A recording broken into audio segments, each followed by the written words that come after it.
Hello, everybody. Welcome back to RWBY Volume 9. We are on Episode 2 now, Altercation at the Auspicious Auction, and the description says, in which Team RWBY gets more than they barter for. So, at the very least, we know the raccoon is showing up, because the raccoon is the one that runs the auction. This week has felt incredibly long waiting to get to something that's going to probably have a lot of stuff we haven't seen yet. So I want to do this actual recording as soon as possible. So we're just going to start right now. 3, 2, 1, record. Okay.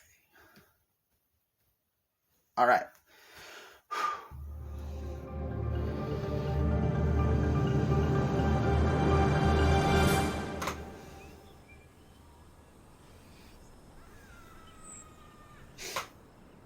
So are we just gonna stand around thinking about this in silence, or... I know this place is weird, but a fairy tale? I mean, that's impossible.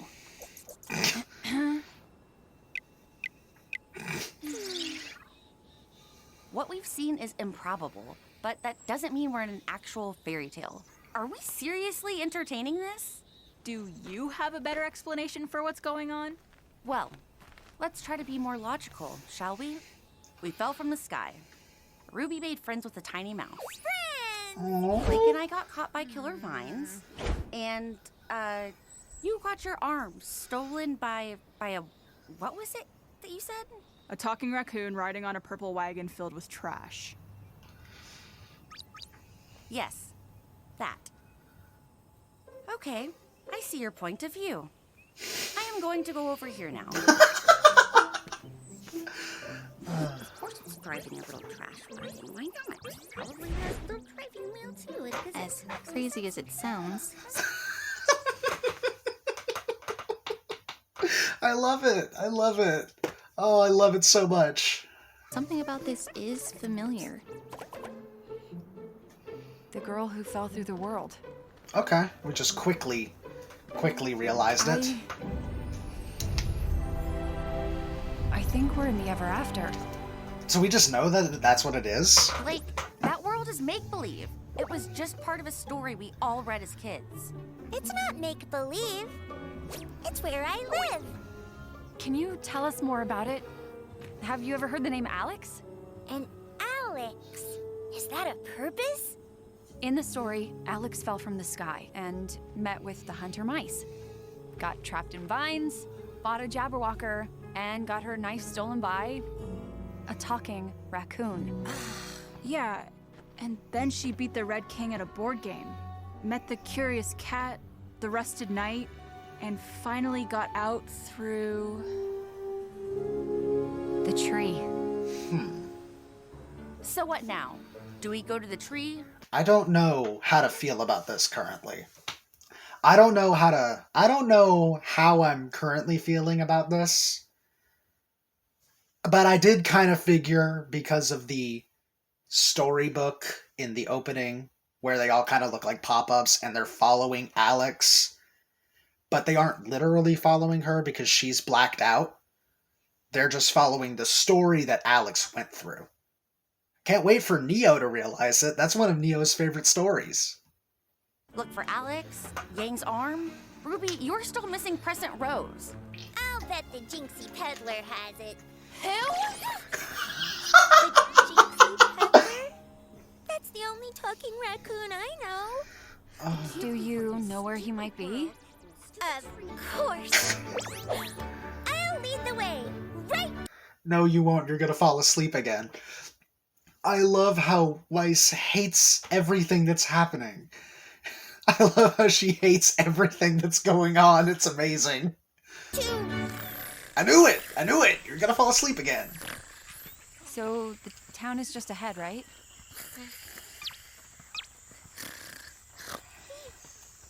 I've been thinking, if we're going to go to this town, we need to be careful. Alex didn't know their customs and ended up starting a war among the townsfolk. Trouble followed her everywhere she went. Well, yeah, but she was kind of a mean person, right? She lied and cheated her way through most of the book. She was trying to survive. The morals of those old stories are so simplistic. Either way, we need to tread lightly.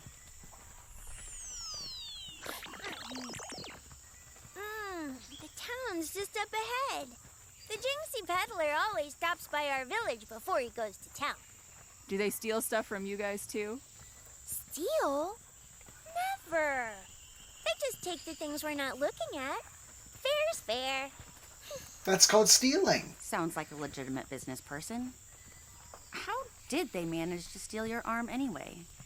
I was knocked out from the fall. When I came to, that sneaky raccoon had already grabbed my arm and ran off before I could stop him. So would you say he caught you unarmed? How disarming. I guess we'll have to... Dude! Oh my god! Learning through puns. Oh my god! About time. For what? Nothing. Don't worry. She was so annoyed with him 2 volumes ago. We'll find a way out of here, and then we'll go back home.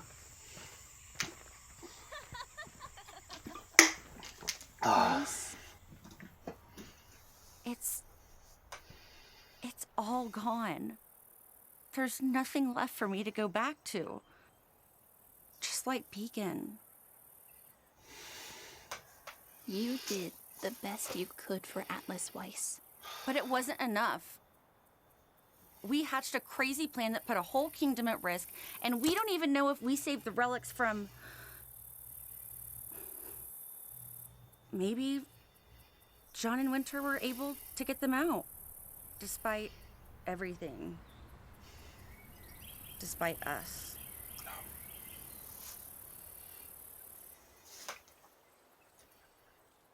I know that Penny... I know that was a lot to hear.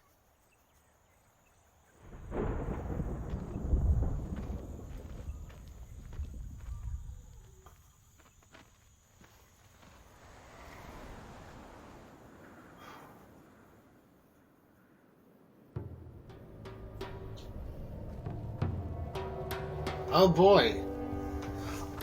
Okay. So this is the entrance to... Okay, so those bridges are going to be between every single one of these, like, hexagon islands. Okay. Interesting.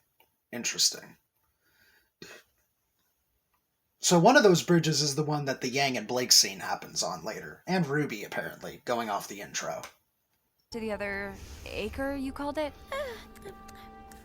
Yep. All we do is cross the bridge, and we'll be... well, wherever over there is. You don't know? Nope. Never been this far from home. Oh, maybe you should go back? I wouldn't have any idea how to go back. Maybe I'll live by this bridge. I'll handle this. Building a house, my very first house. Gonna buy a furnace in my best house. Would you like to come with us?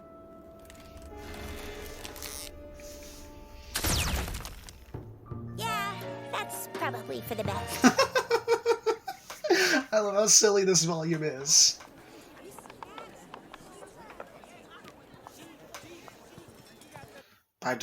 By royal decree of His Highness, the preeminent birthday party of His Most Royal is hereby announced. What does that even mean? Preeminent birthday party. So a birthday party before the birthday party? This is their version of the unbirthday party. Just act like you belong, everybody. I've always wanted to be long, but I'm still just small.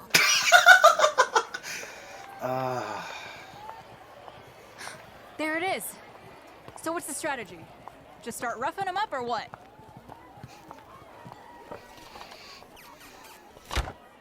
In the book, Alex had to barter with Jinxie for her dagger. Yeah, I think I'd rather hit him. Yeah. Welcome, one and all! He's adorable. And a lot older than I remember from the book. I I am Jinxie, and these are the finest treasures of the acre. I don't see my arm.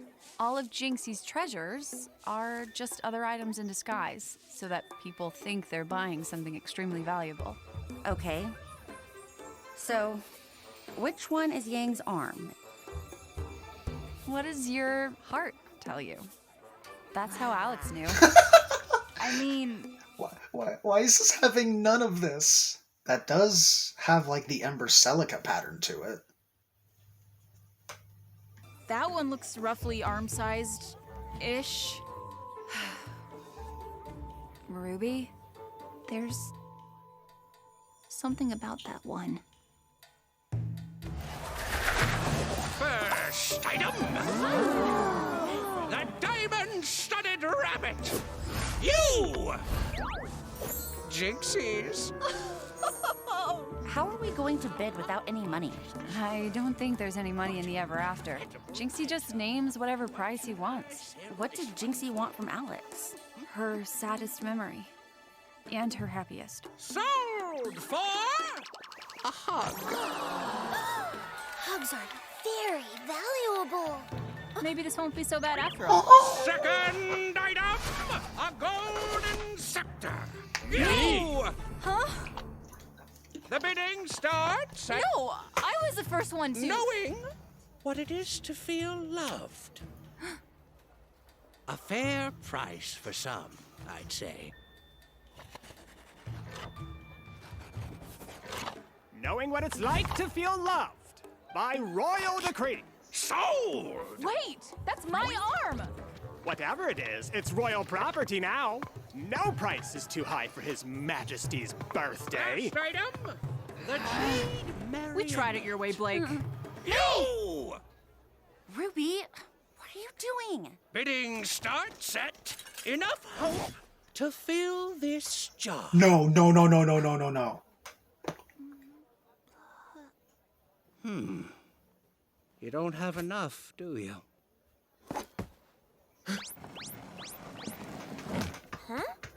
Why, you little rat! Leave that alone! You can't touch it until the deal is done!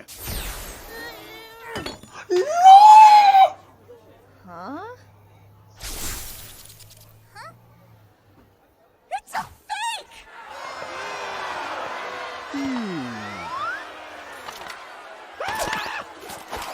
I'm going for it! Blake is fucking out.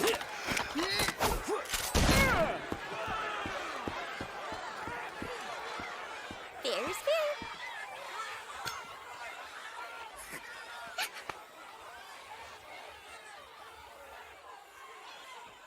I got it! Ruby, come on!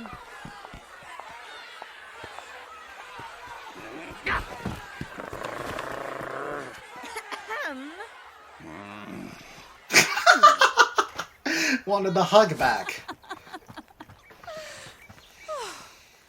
Those people take auctions very seriously. High five? High five? We're doing the same thing Alex did. We're ruining everything. That's your biggest concern right now? I've read so many stories.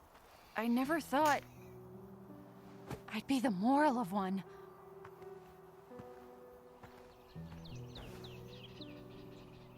Ruby? I couldn't explain why, but I was drawn to it. Yeah, there it is again.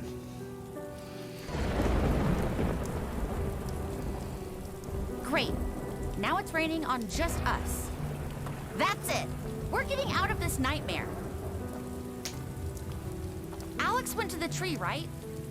Let's go. I don't think it's gonna work like that. In the book, We are not in a book. And even if we were, we know how it ends. Right over there.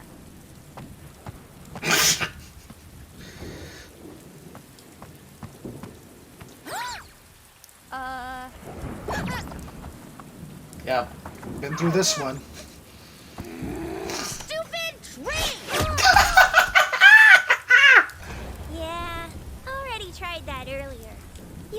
any closer to the tree that way. Well, then what do we do now? We've got my arm, but we still don't have Crescent Rose or the slightest idea how to get out. This way! Somebody's sad! I'd be sad too, if I ruined the royal birthday. These guys again. Blake, what did Alex do next? She went to the Crimson Castle and beat the Red King at his own game. Hands up, you treasonous birthday ruiners! Okay. We want to go to the birthday party. We want to go to the birthday party. Well, too bad, because we're going to... Oh, yes. That's where we're taking you, as prisoners, for stealing royal property. What if I offered you something better? The weapon of a powerful warrior. Oh! Go on. Not just a powerful warrior. The most powerful to ever live. She was touched by magic. And she gave her life for thousands. She took a message of hope to the stars. And she saw the world through better eyes. Take us to the royal birthday and allow us to present this most precious gift. Same, dude. Same. Same. Royal decree. Oh, Come on, God. men. You heard her. We've got a birthday to celebrate. Ruby, are you sure about this? Look, we may not know exactly what's going on. But for whatever reason, this place is putting us on a similar path as a book we all read as kids. I say we follow it. And stop pretending we know what we're doing. Oh, that hurts so much coming from her. That hurts so much coming from her.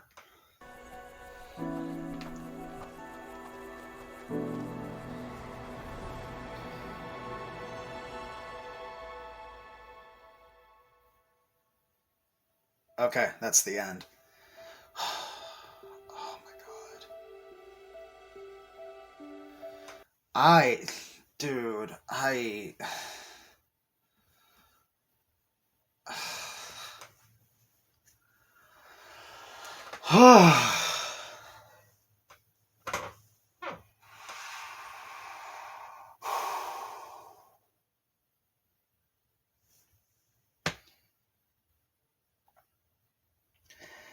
I don't know if I'm more emotional about the Penny thing that just happened, or if I'm trying to use the Weiss scenes to distract myself, because the Weiss scenes were amazing.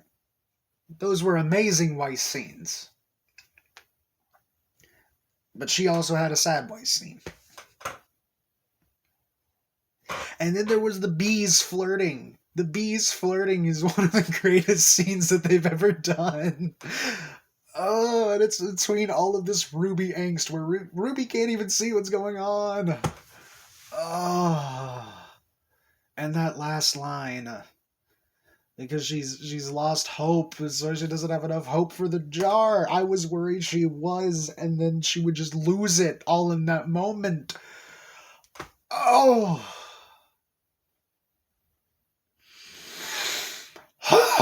Oh, God.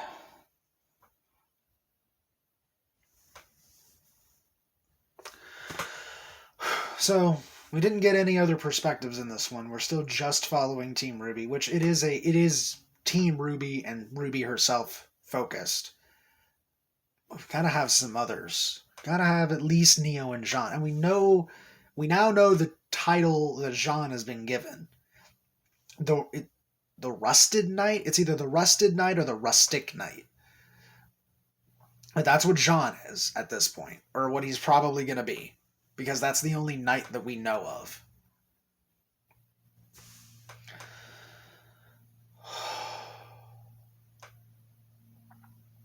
I'm not entirely sure how I feel about the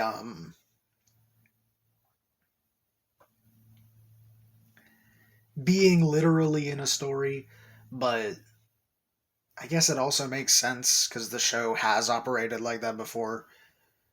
Like, the girl in the tower literally happened, so I guess it makes sense. And so Alex basically just recounted her tale after somehow returning to Remnant, and it ended up creating the book. So it's not, because the way that I had been interpreting it is kind of reverse. I had been interpreting it as somehow this world exists that's based on the story, but no, it's the story is based on the book, which, now that I say that out loud, I actually really like I actually really like it now that I say it out loud. If it was somehow this world was created based on the book, I would have been a little unsure of how to feel about it. But realizing it's the other way around, that Alex fell into the world, went through all of it, left, recounted the tale. Interesting. So how did Alex end up here? That's the real question, is how did Alex end up in the Ever After? And is she originally from Remnant at all? What if she is from a different world, fell into the Ever After, and when she came back home, it wasn't even home that she came to. She went to Remnant. And just kind of adjusted to another world. Maybe. I got nothing for that. It's just a thought that popped into my head. How did she get into the Ever After then? How did she end up in the Ever After? That is the real question. But she's we're probably going to find that out. That's probably going to be something that we find out. So, all right, that's it. That's the episode. That I've been nonstop listening to the opening song, by the way, and I'm in love with the new song. It's not topped For Every Life quite yet, but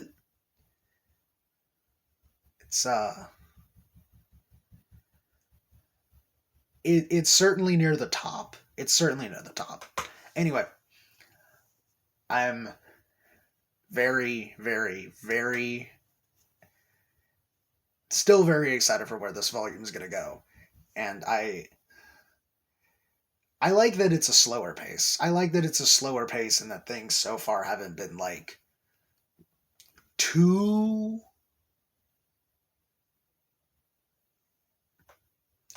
not in terms of like proper excitement, but they haven't been too action packed quite yet, because that's gonna happen later probably.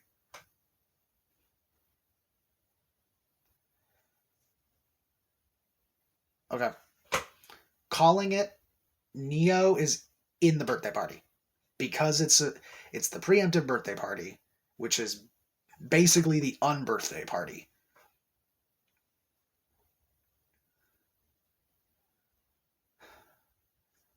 And Neo, as seen in the intro, is sipping on tea. She's the Mad Hatter. So I'm calling it now that Neo is going to be in that birthday party, and that's where we're going to get introduced to her in the story. Okay. That's it.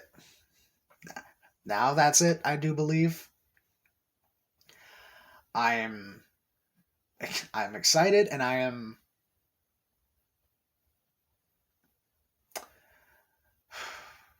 anxious, because they already almost got me with the penny stuff this episode.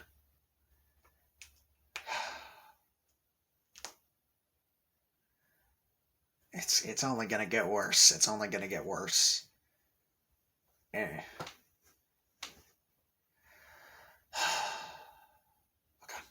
Okay. That's it. I will see all of you next week for episode 3. Bye-bye.